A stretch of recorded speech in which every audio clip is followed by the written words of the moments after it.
दुनिया में हर इंसान की कुछ ना कुछ कीमत होती है। आपकी कीमत क्या है? नहीं पता? आइए जानते हैं। नमस्ते दोस्तों, खम्मा गणी। एक युवक बहुत देर तक उदास, निराश, हताश और बड़ा परेशान होकर बैठा हुआ था और ये सोच रहा था कि वो दुनिया में किसी काम का नहीं है, वो नाकारा है, उसकी कोई कीमत नहीं है, किसी की नजर में उसकी कोई वैल्यू नहीं है। वो मन ही मन ये सोच रहा था और उसके इस सोचने के दौरान अचानक उसके सामने ईश्वर प्रकट हो गए। उसने ईश्वर से ये अरदास करी, उसने याचना करी कि ईश्वर, हे प्रभु, मेरी कीमत क्या है? तो ईश्वर ने कहा कि तुम्हारी कीमत मैं तुमको बता दूंगा, लेकिन उसके पहले मैं तुमको ये जो चमकदार लाल रंग का एक पत्थर दे रहा हूं, ये लेकर तुम कुछ लोगों के पास जाओ और इसे बेचने का प्रयास करना और इसकी कीमत पता करना, लेकिन बेचना मत। यह बात सुनकर वो युवक गया। जैसे ही उसने वो लाल पत्थर लिया और उस बड़े पत्थर को अचरज की नजर से देखता हुआ वो चलता जा रहा था, सामने उसको एक फ्रूट, फल वाला मिल गया। फल वाले को उसने वो पत्थर बताया कि भाई, क्या तुम ये पत्थर लोगे? इसके बदले तुम मुझे क्या दोगे? इसकी क्या कीमत लगाओगे? तो फ्रूट वाले ने कहा कि मैं आपको 10-20 संतरे दे देता हूं और ये पत्थर मुझे दे दीजिए। तो उसने मना कर दिया और वो आगे बढ़ गया।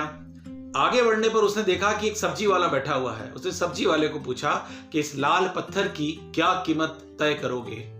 उसने कहा, आलू के 2 बोरे ले लीजिए मुझसे और ये पत्थर मुझे दे दीजिए। वो तब भी संतुष्ट नहीं हुआ। वो तीसरी जगह गया और वो जगह थी एक सुनार की दुकान, स्वर्ण आभूषण की दुकान। वहां जाकर उसने सुनार को वो पत्थर दिखाया तो सुनार बड़ा प्रसन्न हुआ और उसने कहा कि इसकी कीमत मैं आपको 50 लाख रुपए दे देता हूं। तो बड़ा हैरान हुआ वो युवक और उसने कहा कि नहीं नहीं। तो सुनार उस सौदे को जाने नहीं देना चाहता था और उसने कहा कि मैं आपको 1 करोड़ रुपए देता हूं और ये आप मुझे दे दीजिए। चूंकि उसे वो पत्थर बेचना नहीं था, इसीलिए उस पत्थर को लेकर वो वहां से निकल गया। उसने सोचा कि एक और प्रयास करता हूं, इसकी एक बार और कीमत पता करते हैं। तो वहां से निकलकर सीधे वो एक हीरे के व्यापारी के पास चला गया। हीरे के व्यापारी के पास जैसे ही उसने वो पत्थर निकाला, वो पत्थर देखकर वो हीरे का व्यापारी बड़ा आश्चर्य में हो गया। उसने उस युवक से पूछा कि ये तुम्हें कहां से मिला? ये दुनिया का सबसे अनमोल हीरा है, इसकी कीमत नहीं आंकी जा सकती। उसने उस हीरे को प्रणाम करा और कहा कि ये अनमोल है, क्या तुम इसे फिर भी बेचना चाहोगे? उस युवक ने मना करा कि नहीं, मुझे इसे नहीं बेचना है। वो युवक उस पत्थर को, उस हीरे को लेकर वापस उसी स्थान पे पहुंचा जहां पर उसे ईश्वर ने यह कार्य सौंपा था। ईश्वर को वापस सामने देखकर उसने ये ईश्वर से याचना करी कि हे ईश्वर, मैं आपके अनुसार ये सारा काम कर आया, अब आप मुझे मेरी कीमत बताइए। ईश्वर मुस्कुराए और ने कहा कि तुम्हें तुम्हारी कीमत तो वही उन चारों लोगों ने बता दी।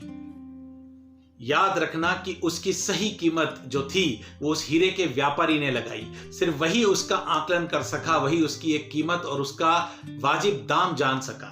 बाकी लोगों के लिए वो सिर्फ एक पत्थर या फिर एक तुच्छ चीज के रूप में रहा। ठीक उसी प्रकार दुनिया में बहुत से लोग ऐसे होते हैं जो आपके काम की कीमत नहीं जानते और वो आपका और आपके काम का आकलन अपने विवेक, अपनी बुद्धि के अनुसार करते हैं। मोरल ऑफ द स्टोरी ये है दोस्त कि आपका काम भी और आपका परिश्रम भी एक दिन रंग लाता है। बस प्रयास करिए कि आप फर्श से अर्श तक पहुंचने के लिए, अपनी कीमत के लिए खुद को तराशते रहिए। और ये बात हमेशा याद रखना कि अपनी कीमत उनसे मत पूछिए जो आपके पास नहीं, उनसे पूछिए जिन्हें आप हासिल नहीं। जुड़े रहिए। वंदे मातरम। जय हिंद।